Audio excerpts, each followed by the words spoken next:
చిన్న మాట చదువుతాం. 84వ కీర్తన. 84వ కీర్తన.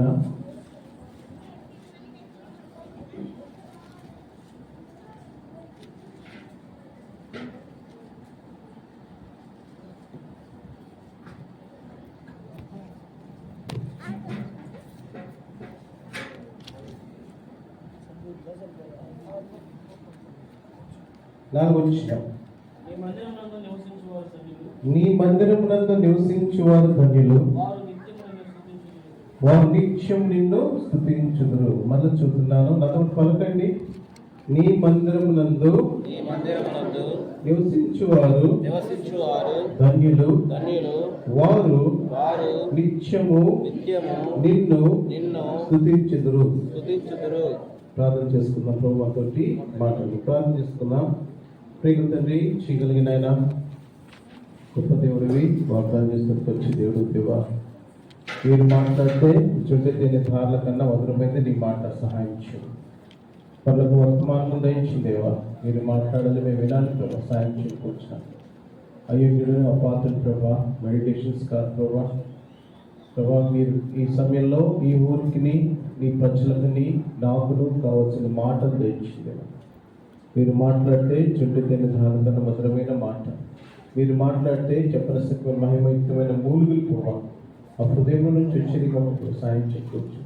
సమస్తమై మా గంట ప్రాణం చేస్తూ ఆ నిమిషంతో ప్రాణం సాయం చేసుకోవచ్చు. వాళ్ళు గొప్ప చేసాం దాని ప్రభావ విశ్లించాడు మనకు వచ్చిందేవా, నీ వాకించబడి రాసిన ఈ బిడ్డ ప్రభావ క్షమించు. ఈ పశువులను కనీసం చేసి ప్రయత్నం సాయం త్వరలో తండ్రి.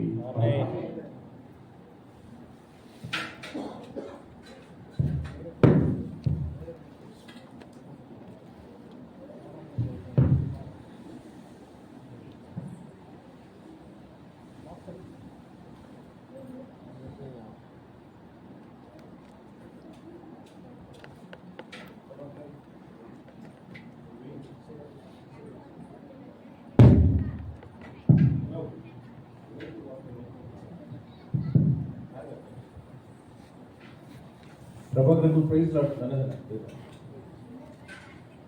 ఈ సమయంలో ఎంత చక్కటి మాట. నిత్యము మందిరంలో ఎవరు ఉంటారంటండి?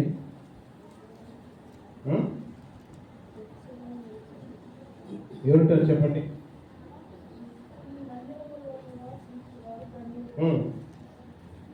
వర్ణించును స్తుతించును. స్తుతి చెల్లించేవారు ఎక్కడుంటారు? మందిరంలో ఉంటారు. ఈ ఊళ్ళో ఒక మాట చెప్తాం, కోపడరు కదా, కోపట పనులు మళ్ళీ వెళ్ళిపోతాం, మళ్ళీ కనపడదు కదా, సంవత్సరానికి వస్తానేమో. మళ్ళీ ఇంటర్మీడియట్లో సినిమాలు చుట్టూ అలవాటు నాకు బాగా. నేను వెళ్ళేసరికి ఒక రోజున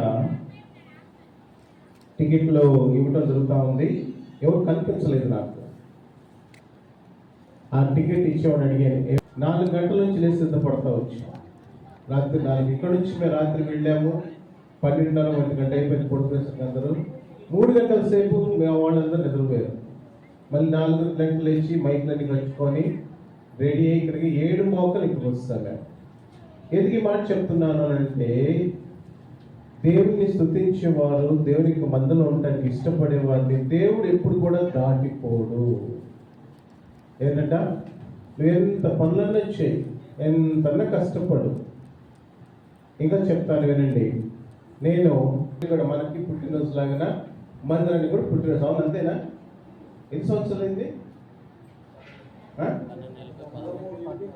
13 వెళ్ళి 14. Right, okay. ఇప్పుడు నేను అందరూ వస్తున్న మాట, మందిరానికి ఫస్ట్ నేనే వస్తున్నాను, మీ చేతులు వెళ్తాను. మందిరానికి నేను ఫస్ట్ వస్తున్నాను, మీ చేతులు వెళ్తాను. ఒక తీర్మానం, సంజయ్గా వస్తాను, చాలా వందనాలు. సంజయ్కి వస్తే చాలా వందనాలు. ఎందుకు ఈ మాట చెప్తానంటే, మనం మొదట వస్తే మన వెనకాల రావడానికి ప్రయత్నం చేస్తారు, సరేనా? కాబట్టి దయచేసి ఈ సంవత్సరము ఒక తీర్మానం చేసుకోండి, ఏంటంటే నేను మందిరానికి రావాలి, సరేనా? రైట్. ఈ సమయంలో మరి ఎవరు ఉంటారంటే మందిరంలో అంటే ఆయన్ని స్తుతి చెల్లించేవారు. ఇది నన్ను స్తుతి చెల్లించేవారు మందిరంలో ఉంటారు. స్తుతి చెల్లించిన వారు కూడా మందిరంలో ఉన్నారు. అయితే మాట అడుగుతున్నాను, ఇది ఒక చక్కటి మాటను ప్రశ్న వేస్తున్నాం. నేను స్తుతి చెల్లిస్తే నా దేవుడు ఆ స్తుతుల మీద ఆసీనుడు అవుతాడా? నేను స్తుతి చెల్లిస్తే నా దేవుడు ఆ స్తుతుల మీద ఆసీనుడు అవుతాడా? ఒక ప్రశ్న వేసుకుని హృదయానికి అర్థమవుతుందా? నా స్తుతి మీద అంటే ఏమవుతాడా? ఆసీనుడు అవ్వాలంట. సింహాసనాన్ని విడిచిపెట్టి నీ స్తుతి మీద ఆసీనుడయ్యే దేవుడు ఇదని ఏం కోరుకుంటున్నాడంటే, నువ్వు మందిరంలో వచ్చి స్తుతి చెల్లించడం ఎంత గొప్ప, ఆయన నీ హృదయం అనే మందిరంలో నివసించాలని ఆశపడటం కూడా అంతకన్నా గొప్ప విషయం. అర్థమవుతుందా? ఈ మందిరంలో ఏంటంట, నువ్వు వచ్చి స్తుతి చెల్లించడం గొప్ప విషయమే, కానీ అంతకన్నా గొప్ప విషయం తెలుసా? నీ హృదయంలో నీ మందిరంలో ఆయన వచ్చి నీ ఆరాధన వింటమో అంతకన్నా గొప్పది. కాబట్టి ఇదేనా మందిరానికి సహజంగా అందరం వస్తాం, కానీ నీ హృదయంలో ఆ మందిరంలో ఆయన ఉండి ఆరాధన వినాలని ఆశపడుతున్నాడు. నీ హృదయం ఆయనకి ఆలయంగా ఉంటుందా? ఉంటే స్తోత్రం, లేకపోతే దేవుడి నుంచి ప్రభా I will the church midst of everyone, అందరి మధ్యలో వచ్చి ఆరాధన చేస్తున్నాను, అది సహజమే. కనీసయ్య నా హృదయంలో నువ్వు, నా ఈ కాలంలో నువ్వు ఉండి నా ఆరాధన వింటే ఇంతకన్నా స్తుతుల మీద ఆసీనుడయ్యే దేవుడు. సో కాబట్టి ఆయన సందర్భంలో మనం వెళ్తాం లేదు, కానీ ఈ సందర్భంలో చక్కటి మాటలు మనం వినేవనుకున్నాం. కాబట్టి ఇక్కడ ఏం చూస్తామంట, ఆది కాండము, ఈ మందిరం పేరు గురించి కొన్ని మాటలు చెప్పుకున్న ముందుకు ఆదికాండం 13వ అధ్యాయం 18 చదువుకుంటాం. ఆదికాండం 13:18 చదవండి. అప్పుడు అబ్రాము తన గుడారమును తీసి హెబ్రోనులోని మమ్రే దగ్గరనున్న సింధూర వృక్షవనములో దిగి అక్కడ యెహోవాకు బలిపీఠమును కట్టెను. దేవుడికి వందనాలు. Praise the Lord. ఇది నాకు మాట అడుగుతున్నాను నేను, ఏం చెప్పాడ? మరి అబ్రాహాము గారు హారాన్ నుంచి బయలుదేరి మరి ఎక్కడికి వచ్చారైనా కొన్ని సంవత్సరాలు దేవుడు అబ్రాహాంను అక్కడికి తిప్పుతా వచ్చాడు. అబ్రాహాంకు మారలేదు. ఇంకా అబ్రాహాం గారు ఏం చేశారంటే, దేవునితో ఉండిన విధానాన్ని బట్టి ఏం చేశాడంటే, బలిపీఠం గురించి అర్థమైంది తనకి. బలిపీఠం మీద పశువులు ఎలాగ ఉదింపబడాలి, ఆయన బలిపీఠం మీద పశువులు ఎలాగా మరి పరిశుద్ధంగా ఉండాలి, శుద్ధంగా ఉండి ఈ విషయాలు తెలుసుకుని ఏం చేశాడంట, ఆయన మమ్రేవనముకు వచ్చి అక్కడ ఆయన బలిపీఠాన్ని కట్టిన వాడుకుంటున్నాడు. అక్కడ బలిపీఠం కట్టి దేవుడితోటి మాట్లాడిన వాడుకుంటాడు.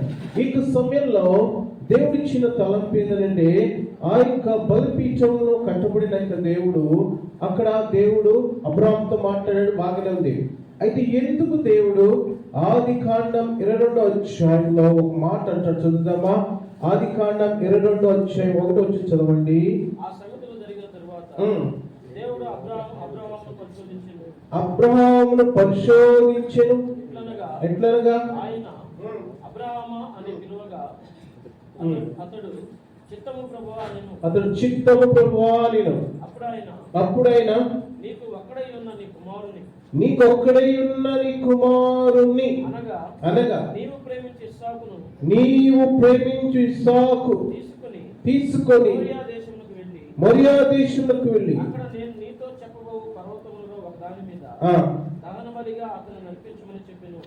రైట్. దేవునికి వందనాలు. చక్కటి మాట దేవుడు మనతో మాట్లాడుతున్నాడు. సో ఇక్కడ వీళ్ళు ఎక్కడున్నారంటే హెబ్రోన్ లో ఉన్నారు. ఎవరెవరు ఉన్నారండి? అబ్రహాం గారు ఉన్నారు, పేరు మార్చబడింది. సారా ఉంది, తర్వాత ఇస్సాకు ఉన్నాడు. ఇంతమంది ఉండినప్పుడు యేసు ప్రభు అంటే సరిగా తెలియనప్పుడు అక్కడ బలిపీఠం కడితే దేవుడు సంతోషించాడు. ఇది నా హెబ్రోన్ని వదిలేసి దేవుడు చెప్పాడంటే, మొరియా దేశమునకు వెళ్ళు, అక్కడ నేను చూపించు యొక్క పర్వతం మీద ఇస్సాకుని ఏం చేయాలా? బలినివ్వాలి అన్నాడండి. ఈ మాట అనగానే ఏం చెప్పాడు?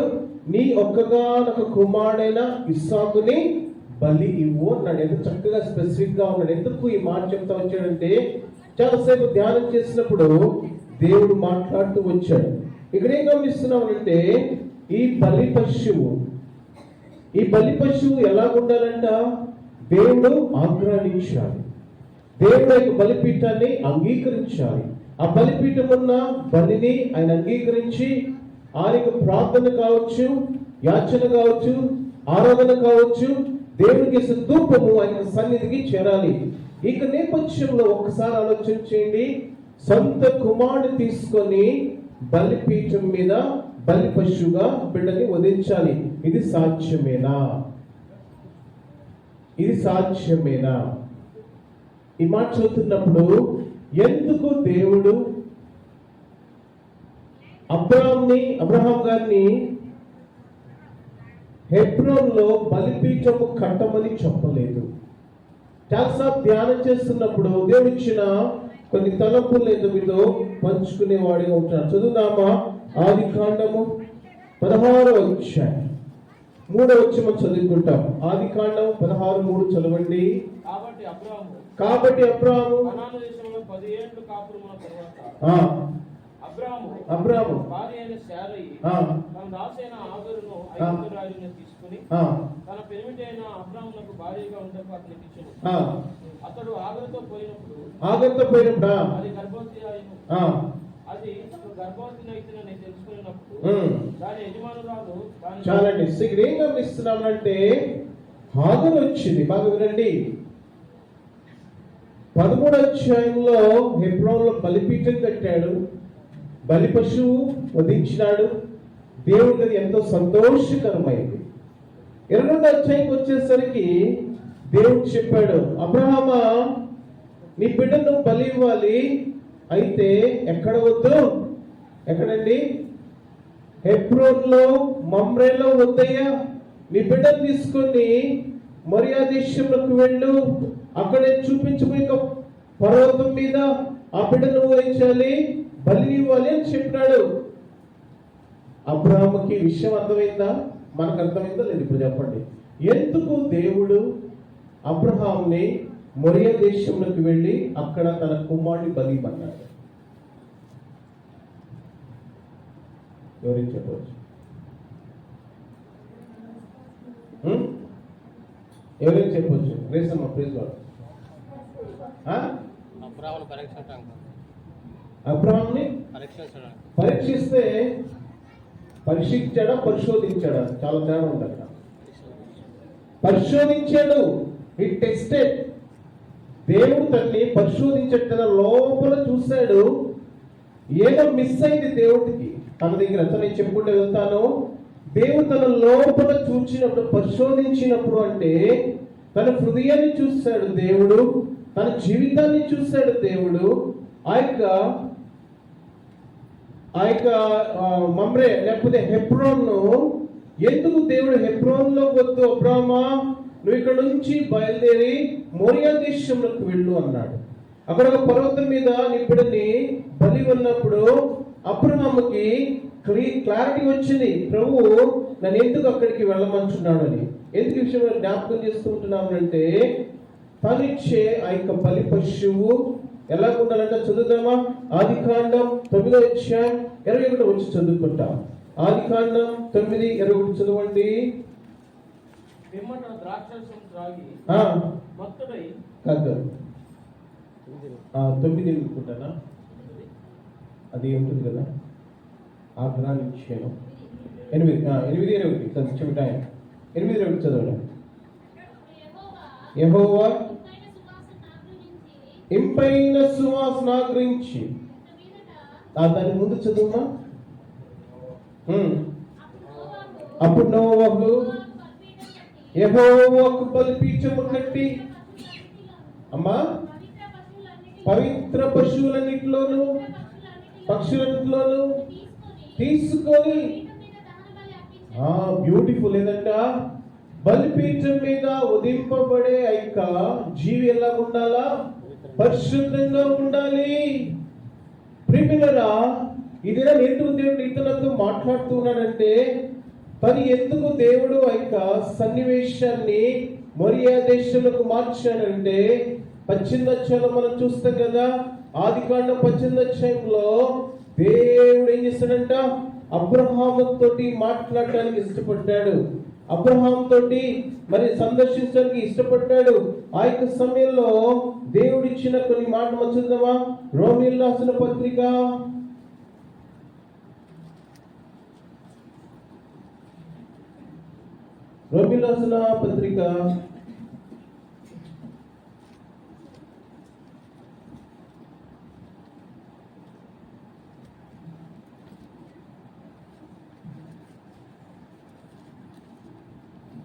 12:1 చదవండి. కాబట్టి సహోదరులారా, పరిశుద్ధులను దేవునికి అనుకూలమైన సజీవ యాగముగా మీ శరీరములను ఆయనకు సమర్పించుకునుటని దేవుని వాత్సల్యమును బట్టి మిమ్మల్ని బ్రతిమాలుకుంటున్నాను. రైట్. సో కాబట్టి ఇక్కడ ఏం గమనిస్తున్నామంటే, శరీరమును యాగము చేసుకుంటానికి దేవుడు అబ్రహాముని పిలవలేదు. అబ్రహామా, నీవు నా కొరకు బలి అర్పింపబడంటే అబ్రహాము సంతోషంగా వచ్చి ఆయన ప్రభువా నన్ను బలి తీసుకొని అడుగుండేవాడు. కానీ ఇక్కడ ఏం చేస్తున్నాడు దేవుడు? అబ్రహామా, నీవు ఎంతగానో ప్రేమిస్తున్న ఇస్సాకును నాకు బలినిస్తావా అన్నాడు. అనగానే అబ్రహాంకి అర్థమైంది ఏమనంట, ఇక్కడ వద్దు, ఈ యొక్క హెబ్రోన్లో వద్దు, ఎక్కడికి వెళ్ళాలి? నువ్వు మోరియా దేశానికి వెళ్ళాలా. అబ్రహాంకి అర్థమైపోయింది, దేవుడు నన్ను పరిశోధించాడు, ఆ యొక్క పరిశోధనలో నా జీవితం ఎలా ఉంది. మీరు చదువుదామా? 1 కొరింథీయులకు రాసిన పత్రిక 6వ అధ్యాయం 19 చదువుదాం. 1 కొరింథీయులకు రాసిన పత్రిక 6. మీ దేహము దేవుని వల్ల మీకు అనుగ్రహింపబడి, మీ దేహము మీ దేవుని వల్ల అనుగ్రహింపబడి మీలో ఉన్న పరిశుద్ధాత్మకు ఆలయమై ఉన్నదని మీరు ఎరుగురా. మీరు పరిశుద్ధాత్మకు ఆలయమని మీరు ఎరుగురా. మీరు మీ సొత్తు కాదు, మీరు మీ సొత్తు కారు. ఇంకో కొరింథీయులకు 3 ఏంటది? మీరు దేవుని ఆలయమని మీరు ఎరుగురా. ఆ దేవుని ఆలయాన్ని పాడు చేస్తే ఆయన ఒప్పుకోవడం ఉంటుంది. అక్కడ ఈ మాట గుర్తొచ్చిందేమో, అయ్యో ఈ శరీరము మైలైపోయింది, ఈ శరీరము చెడిపోయింది, ఈ చెడిపోయిన శరీరంతో దేవుని ఎదుట బలిపీఠాన్ని, మరి ఆ బలిపీఠం మీద పశువులు వధించే అర్హత కూడా నాకు లేదు. అందుకే దేవుడు ఏం చేశాడు? నన్ను కోరలేదు నా దేవుడు. ఈ హెబ్రోన్లో ఈ శరీరము మైలైపోయింది, ఈ మమ్రే మైలైపోయింది. సో ఏం కోరుకున్నాడంట? ఈ శరీరము ఎక్కడికంట? మోరియా దేశానికి వెళ్ళాలి, అక్కడ నా కుమారుని బలి ఇవ్వాలి. అర్థమైపోయింది. 18వ అధ్యాయంలో దేవుడు వచ్చాడు అబ్రహాంతో మాట్లాడుతూ, అబ్రహామా నీకేం కావాలి అని అడగలేదు, కానీ హృదయంతో తెలిసిన దేవుడు అబ్రహాంకి సాక్షి, ఇక మీదట వచ్చినప్పుడు మీకు మగబిడ్డని ఇస్తాను, ఒక మగబిడ్డని ఇస్తాను చెప్పి వెళ్ళిపోయినాడు. ప్రియులారా, చాలాసేపు కూర్చున్నాడు దేవుడు కదా. ఆ యొక్క శారమ్మ రొట్టెలు తయారు చేస్తుంది, ఇంకా మాంసం వండింది, ఇంకా ఏమేమో చేస్తా ఉంది కదా. దాదాపు 1-2 గంటల సేపు నిలబడి ఉన్నాడు. ఏమేమి మాట్లాడుకున్నా తెలియదు. కానీ ప్రియులారా, దేవుడు అంటాడు, నీ ఒకగానొక కుమారుణ్ణి, ఆ యొక్క కుమారుడ నీ సంతానం వస్తుంది, ఆ యొక్క సంతానం నుంచి నేను వస్తాను. కాబట్టి అబ్రహాము దగ్గరికి వచ్చాడు. ఎందుకనంటే తను చేసిన వాగ్దానము అబ్రహాము తోటి నెరవేర్చాలంటే అబ్రహాము శరీరము మైలైపోయింది. హెబ్రోన్లో తన శరీరం మైలైనప్పుడు ఆ మైలైపోయిన శరీరంలో బలిపీఠం చెప్పాడు, వద్దు. దేవుడు అక్కడ చాలాసేపు కూర్చున్నాడు. బహుశా కుమారుడు గురించి చెప్పినప్పుడు ఏం చెప్పాలి అబ్రహాము? అయ్యయ్యా చంపలేసుకొని ఏం చెప్పాలి? ప్రభువా నువ్వు నాకు కుమారుడిని ఇస్తానన్నావు, కానీ నేనేం చేస్తాను? తొందరపడ్డాను. హాగరు విషయంలో నేను తొందరపడ్డాను. హాగరు అనగా ఐగుప్తు దాసత్వము. ఈ దాసత్వం అనే పాపంతో నేను పట్టబడ్డప్పుడు, ఆ సైతాన్ని నన్ను మింగివేసినప్పుడు, అయ్యా నేను తప్పు చేశాను, నువ్వు చెప్పిన మాటకి నేను ఏం చేశాను? ఆలోచన చేయకుండా నా భార్య చెప్పినట్టు నేను ప్రేమగా ఇదే కొంత ఎక్కడి నుంచి వచ్చింది? ఆది కాండం నుంచి వచ్చింది. ఆది కాండంలో ఏ పొరపాటు ఇదో జరిగింది ఇదేను వనంలో. ఇది నాన్న దేవుడు మరి నీతో నాతో అదే మాట్లాడు. బలిపీఠం మీద పశువు వధింపబడినప్పుడు అంగీకరించిన దేవుడు, ఇది నాన్న అబ్రహాం బలిపీఠం మీద పశువు వధిస్తానంటే హెబ్రోన్లో ఒప్పుకోలేదు. ఎక్కడికి వెళ్ళిపో, ఎందుకనంటే నువ్వు మైలైపోయి ఉన్నావు, నువ్వు చెడిపోయి ఉన్నావు. దేవుడు చాలా సేపు ఎదురు చూస్తాడంటే ఏమని? ఓ అబ్రహామా, ఏదో ఒక సమయంలో నేను కుమారుని ఇస్తాను, వెంటనే గుర్తు రావాలి కదా. అవునేవా, నువ్వు కుమారుని ఇస్తానని చెప్పాను. నేను ఏం చేశాను? చెడ్డ పని చేశాను. ఎవరండినా? ఒక ఆరాధికుడు. బాగుంది. ఎవరైనా ఒక ఆరాధికుడు బలిపీఠము కట్టేవాడు ఎవరండి అంటే ఒక సాక్షి, ఒక గొప్ప విశ్వాసి.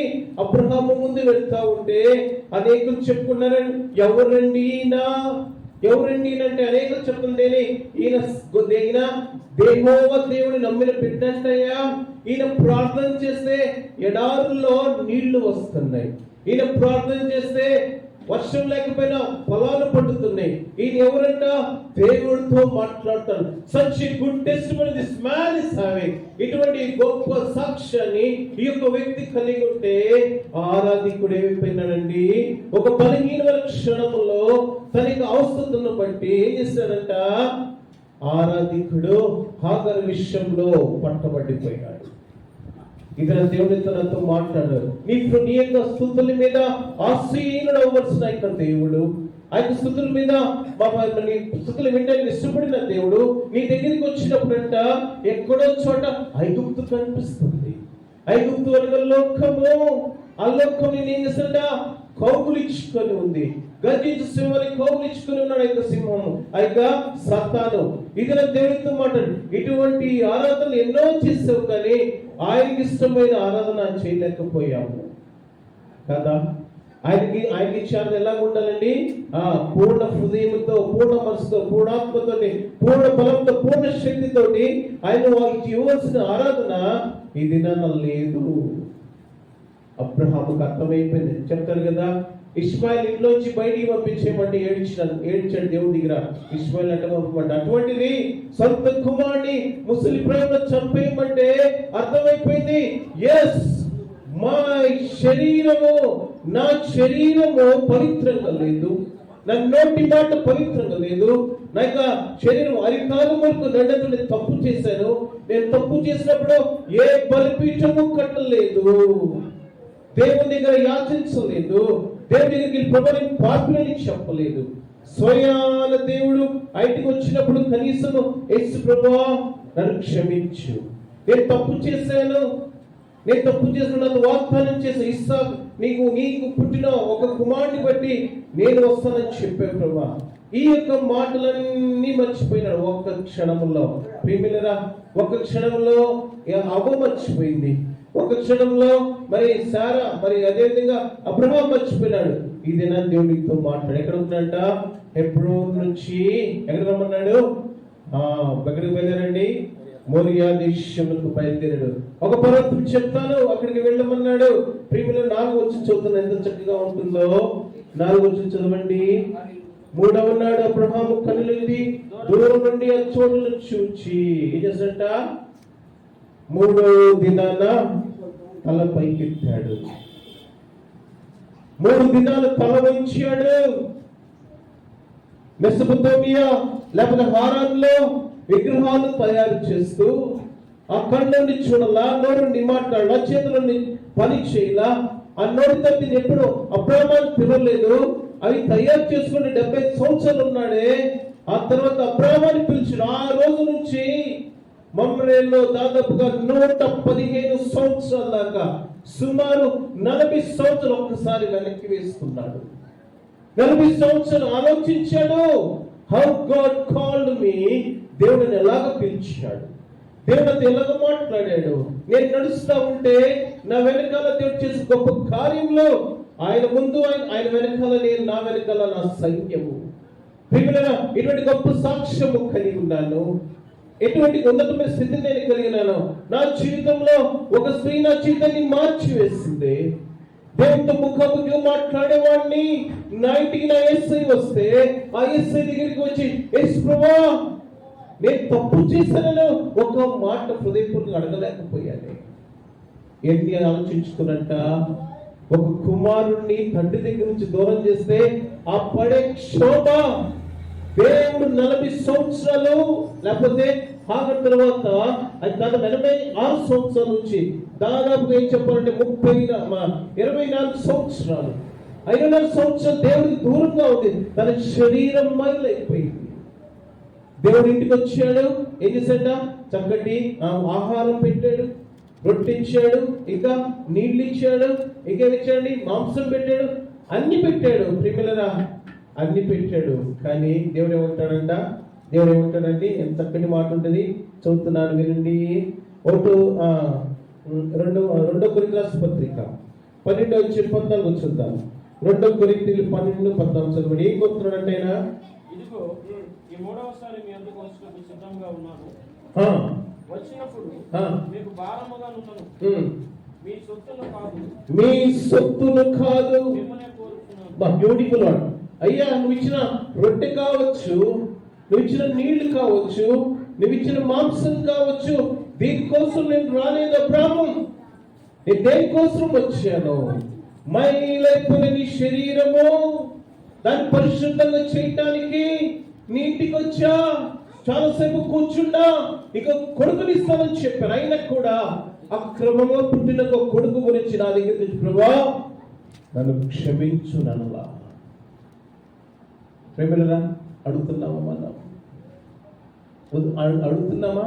ఇది నన్ను ఆరాధన చేయడానికి వచ్చింది కదా, ఈ శరీరం ఎక్కడ మైలైందో, నీ నోరు ఎక్కడ మైలైందో, నీ చేతులు, నీ కళ్ళు, నీ నోరు ఎక్కడ ఈ మైలైపోయినా నీకు తెలుసు. నీ పెదాలు ఇది ఏమేమి తీసుకున్నా నీకు తెలుసు.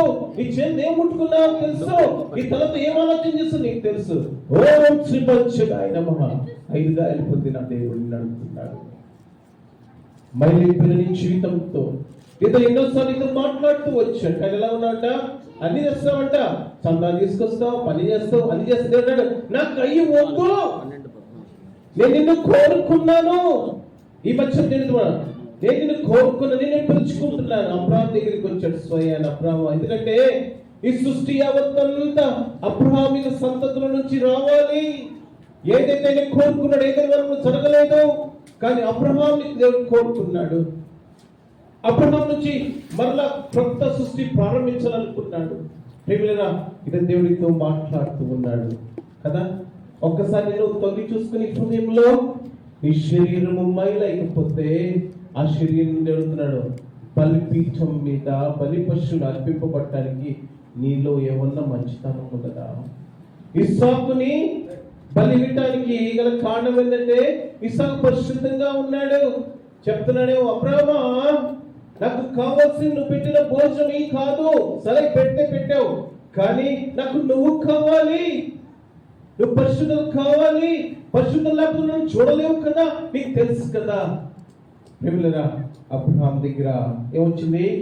72 గంటలు, ఎప్పుడు మాట్లాడుతున్నా 72 గంటలు తలదించాడు.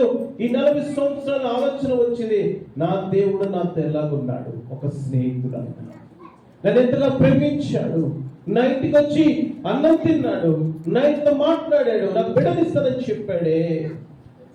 ఈ దినాన్న 3 దినాలు దాదాపుగా విరిగిపోయి నలిగిపోయి 51:17 వచ్చినట్టు కదా.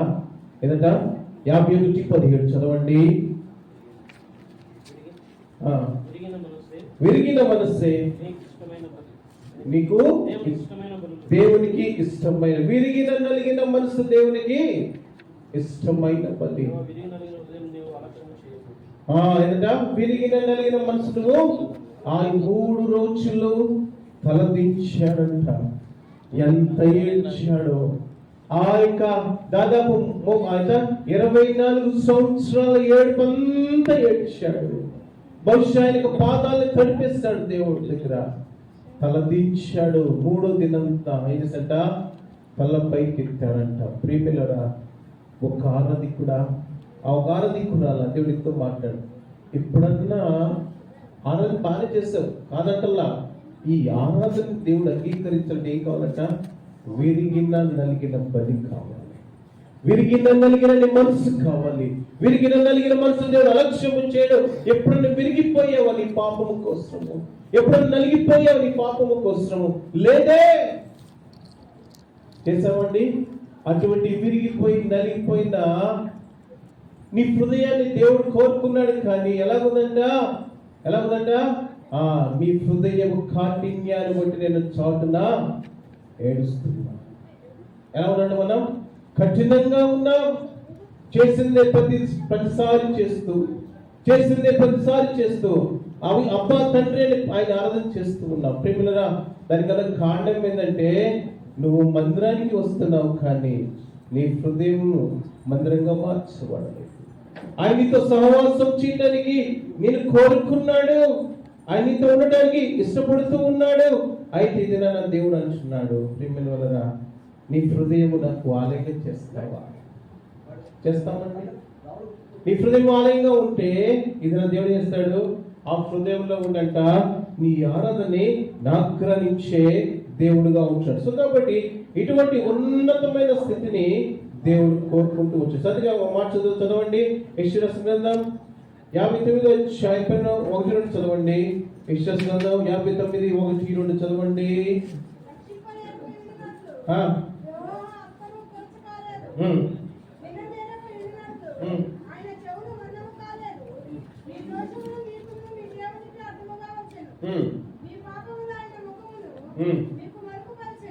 చాలండి. ఏమన్నా వచ్చిందంట? ఏమన్నా వచ్చినాయి? నీ ఆరాధన దేవుడికి చేరలేదంట. ఆ రోజున ఆయనకు బలిపీఠము లేదా ఆయనకు ఆహ్వానించే స్థుతులు దేవుడికి ఏం చేయాలంట? చేరలేదు. దానికి గల కారణం ఏంటంట? వారి మధ్యన హాజరు ఉంది, ఐగుప్తు ఉంది, దాసత్వం ఉన్నది. ఐగుప్తు నుంచి దాసత్వం నుంచి మరి విడిపించాలి అంటే ఎప్పుడు చెప్పాడు, వెళ్ళు ఇస్సాకుని బలిపు. క్లియర్ అయిపోయింది. ఎవరికి? అబ్రాహాంకి. నా శరీరం మైలైపోతే నాకు బుద్ధి రావటానికి నా దేవుడు ఏం చేస్తున్నాడు? నేను ప్రేమించిన, అతిగా ప్రేమించిన నా కుమారుడు ఎలా ఉన్నాడు? పరిశుద్ధంగా ఉన్నాడు. ఆ పరిశుద్ధమైన కుమారుడు నేను బలిస్తే నా పాపము పరిహరింపబడ్డది. ప్రేమిస్తున్నాడు. If I sacrifice my son, then only my all sins will be cast out. నాకు పాపాలని తీసివేయబడాలంటే ఏం కావాలా? పరిశుద్ధమైన కుమారుడు చనిపోవాలి. ఏమండి? ఏమన్నా న్యాయమేనా? తండ్రి మైలైపోతే కుమారుడు అడిగాడు, నాయనా గొర్రె పిల్ల ఎక్కడ నాయనా? ఏమడిగాడండి? పశువు అడగలు. ఏమడిగాడు? గొర్రె పిల్ల. బ్యూటిఫుల్ వర్డ్ కదా. దేవుడి పలికిచ్చాడు ఆయన గొర్రె పిల్ల. ఎందుకనంటే ఈ గొర్రె పిల్ల ఆది కాండంలో ఏ బలి కోసమో బలైపోవటానికి ఇస్సాకు సిద్ధపడ్డాడు. గొర్రె పిల్ల వల్లే. ఎవరంట? లోక పాపమును మోసుకొని పోతున్న దేవుడు, లోక పాపం మోసుకొని పోతున్న దేవుని గొర్రె. ఆ రోజు ఆ 3 రోజుల తర్వాత కొండ ఎక్కుతూ తండ్రి యొక్క పాపాన్ని మోయటానికి ఇష్టపడ్డాడు. ఆయన కుమారుడు తండ్రి యొక్క పాపాన్ని మోయటానికి ఇష్టపడ్డాడు. అడిగాడు, నాయనా ఎక్కడ గొర్రె అంటే దేవుడే చూసుకుంటాడు. ఈ కుమారుడు సిద్ధపడిపోయాడు. I am that lamb. ఆ యొక్క గొర్రెను ఎప్పుడు నుంచి ఎందుకు వచ్చాడంటే ఆ 3 రోజుల ప్రయాణం ఈ అబ్రహాం ఏం చేస్తాడు అనుకున్నాడు? ప్రియులారా, అబ్రహాము దారిలోనే బలి పశువు అయిపోయాడు. He became a sacrifice lamb. దారిని బలి పశువుగా మార్చబడ్డాడు. విరిగిపోయి నలిగిపోయి ఆయన ఏడుస్తా ఉంటే నాకు తెలిసి దేవుడు ఆ యొక్క ప్రార్థనల మీద యాచన వచ్చి ఆసీనుడు అబ్రహామా, ఇట్స్ ఓకే. ఆ దారిలో ఏమిపడింది? ఆయన బలి పశువుగా మార్చబడ్డాడు. 3 రోజులు తలెత్తని వాడు 3 రోజులు తలెత్తాడు. ఎంత బాధపడి ఉంటాడు? ప్రభువా, నా పాపము కోసం నా కుమారుడిని ఇవ్వడానికి ఇష్టపడి. ఎందుకు తెలుసా? I don't want to leave you. నిన్ను విడిచిపెట్టను నేను.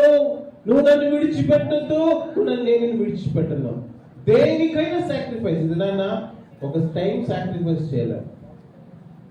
చేస్తామా? సమయాన్ని 10 గంటలకు రండి అంటే వస్తాం. 10 గంటలకి 10 గంటలకు వచ్చి ఆనందకు వస్తున్నాను, చేతులు వస్తున్నాను సార్ అండి. ఒకవేళ కనుక టైం లేట్కి వస్తాను, నువ్వు నరకలేదు పులిపొడి మొత్తం ఆడే ఉంటాడు. ఎవడు లోపల ఉన్నాడు. నిజం చెప్తున్నా. నిన్న కూడా ఉన్నాను మీటింగ్కి. వర్షము తుఫాను వస్తుంటే మేము వచ్చాం పొదిలి నుంచి. ఇక్కడున్న వాళ్ళు చెప్పండి, ఇక్కడున్న వాళ్ళు ఇళ్లలో కూర్చొని వింటున్నారా? ఏమన్నా న్యాయమేనా? ఎవడు తలకమాసిన రాజకీయ పరిగెట్టం మనం. రేషన్ కార్డుకి పేరు మార్చాలంటే వాపిస్తుంటే 8 గంటలు 7 గంటలు నిలబడ్డాడా? బుద్ధి లేదు మనకి. ఏంటంటే గుర్తుందా? రోజంతా కాపాడి ఒక వాచ్మెన్ రాత్రి కూడా నీకు మంచి నిద్రించి ఉదయాన్నే వచ్చి అంటాడంట, ఏం చెప్తాడంట? అమ్మా లే, సరోజనమ్మ నిద్రలే, శ్రీనివాస్ నిద్రలే. ప్రతిరోజు ఆయన నిద్ర లేస్తారంట. ఆయన నిద్ర లేకపోతే పరలోకము నా దేశము మేము పాట పడతాం. నాకేనంతే, ఏంటంట? నాకేనంతే. ప్రతిరోజు ఆయన ఏం చేస్తాడంట? నిద్ర లేపుతాడంట. ఈయన దేవుడితో మాట్లాడుతుంటే, ప్రభువా ఇంతగా ప్రేమించావు, కానీ నీ ప్రేమను మేము ఏ విషయం కూడా మనం ఆదివారం కూడా మొక్కలు ఉడకాల్సిందే ఇంట్లో. ఏంటి అంత సాంబార్ తినొచ్చు కదా. మీరు కాదులే, ఈ సమస్య ప్రతి మంది మా దగ్గర కూడా ఉంది. కాకపోతే అంటే మామూలుగా త్వరగా మేలుకుంటారు. లేకపోతే ఏంటంటే చెప్తారు, ఆ అరవింద్ అన్న మీద పడి కలుస్తున్నట్టు మీద పడి కలుస్తాడు టైంకి రాకపోతే. ఆ పనులు పడతాయి కూడా. దేవుడికి స్వాతంత్రాన్ని చెప్తున్నా, ఒక చేయకుండా ఆరాధన టైంకి వచ్చి కూర్చోండి. ఎవరితో పని లేదు, ఎవరు వచ్చినా రాకపోయినా వచ్చి కూర్చో, నువ్వు దేవుడితో మాట్లాడు. ఇక్కడ ఏం చేసేట 3 దినాలు ఒకటే ప్రయాణం. ఆ ప్రయాణంతో తలెత్తితే మరి ఆ పర్వతం కుమారుడు అడిగాడు, దేవుడే చూసుకుంటాడన్నాడు. అంతే. ఎన్నైతే బిడ్డని చేతులు కాళ్ళు కట్టేస్తున్నాడు. కొడుకు చెప్పుకుంటాడేమో, నాయనా ఎందుకు చేతులు కాళ్ళు కడుతున్నా, ఎందుకు చేతులు కాళ్ళు కడుతున్నా, కట్టాల్సిన పని. No need to tie my hands and my legs. I already tied with my God. నా దేవుడితో ఎప్పుడు ఉడంబడి చేసుకుని కట్టబడి ఉన్నాను నేను. I am the Lamb. నేను ఆ యొక్క గొర్రె పిల్లను నేను ఆల్రెడీ మానసికంగా దేవుడితో ఉడంబడి కట్టుబడి చేసుకుంటున్నాను. ఏమండి చెప్పండి, ఎటువంటి మనిషిగా తయారయ్యాడు ఇస్సాకు? ఎవరు చెప్పుకుంటారు కదా తెలుసా? వాళ్ళ అమ్మ చెప్పుకుంటుంది, సారమ్మ. వాళ్ళ నాన్నకు గొప్పతనం గురించి చెప్పుకుంటుంది. ఆ నాన్న కూడా, రే మన ఇంటికి దేవుడు వచ్చాడు రా, అప్పుడే నువ్వు పుట్టింది, ఎన్ని గొప్పవాడు చెప్పుకుంటుంటే ఎలా ఉండదు దానికి. ఆ వ్యక్తి క్రీస్తు కొరకు బలైపోవటానికి ఇష్టపడ్డప్పుడు ప్రేమలుగా ఆ సమయంలో పడుకోబెట్టి కత్తిత్తున్నప్పుడు అబ్రహమా అని పిలవంగానే అబ్రహాము ఆగిపోయినాడు. ఎందుకు మాట చెప్తున్నానంటే, అంత హడావుడిలో కూడా ఆ స్వరాన్ని గుర్తుపట్టగలిగాడు అబ్రహాము. కత్తి ఎత్తి పైకి పైనుంచి కింద అబ్రహామా ఆగు, చాలు, నువ్వు పరిశోధి, నీ కుమారుణ్ణి చంపటానికి కూడా నువ్వు వెనక తీయలేదు కాబట్టి ఏం చేస్తానంట, ఇక నువ్వు తను చంపొద్దు. వెంటనే ఎక్కడ ఏముంది అక్కడ 22లో నీకు ఒక్కడే అయ్యున్న నీ కుమార్ని ఈ యొక్క వెళ్తీయలేదు, ఈ కార్యం చేసినందున నేను ఆశీర్వదించి ఆకాశ నక్షత్రమును సముద్రం మీద ఇసుకోలేను, నీ సంతాన నిశ్చయం విస్తరింపజేసేది. నువ్వు ప్రియరా ఇస్సాకుని కాళ్ళు చేతులు కట్టినప్పుడు ఏంటండి, సింహాసనం ముందు కూర్చున్న ఇక యేసు ప్రభువును లేచి నిలబడి ఉంటాడు. నిలబడ్డా ఏం చేయాలి ఇప్పుడు? ఆ బలిపీఠం మీద ఇస్సాకును వధించి ఆయన్ని ఆరాధన చేయాలి. ఏమన్నా సంగతి చెప్పండి. మామూలుగా ఆరాధన రావడమే కష్టము. సొంత బిడ్డను తీసుకెళ్ళి చంపేసి తనని ఏం చేయాలంట? ఆరాధించాలంట దేవుణ్ణి. How it possible? అది ఎలా సాధ్యపడుతుంది? అందరికి కాదులేండి, అది బైబిల్ అబ్రహాం ఒక్కరికి సాధ్యపడింది. ఎందుకంటే అబ్రహాముకి యేసయ్య అంటే పిచ్చి. మనకు లేదు అంత పిచ్చి కదా. మనకు అనారోగ్యంలో యేసయ్య, ప్రభువా నువ్వు తప్ప నాకు ఎవరు లేదయ్యా, నువ్వే నా సర్వము అంటావా కదా. ఎంత చెప్తామో వెంటనే బైబిల్ ఎంతో అసలు ఇంకా ఎంతో ప్రార్థన చేస్తాం. అసలు ప్రభువా వచ్చే వారం నుంచి ప్రభువా నీ మందిరంలో మొదట నేనే ఉంటా.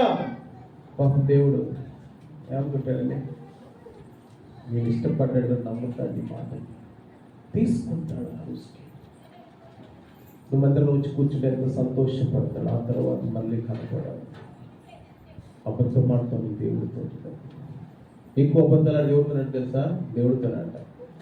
భార్య బిడ్డలతో కూడా కాదు, భర్తతో కూడా కాదు, ఎవరితో ఆడుతుంట? దేవుడితోనే ఆడుతాం మనం. అందుకే అబద్ధికులు ఏమంటారంట? ఏమంటారండి? అగ్ని గంధకములతో మట్టి గుండంలో. సో కాబట్టి ఇక్కడ చెప్తున్నా, అబ్రహాము ఆగు, ఆ బిడ్డను బలి ముందు నీ కోసం నేను ఆల్రెడీ ఏం పంపించాను? I send you the lamb, గొర్రెని నేను పంపించు, దాన్ని బలి. ఇదని దేవునితో మాట్లాడుతున్నాడు.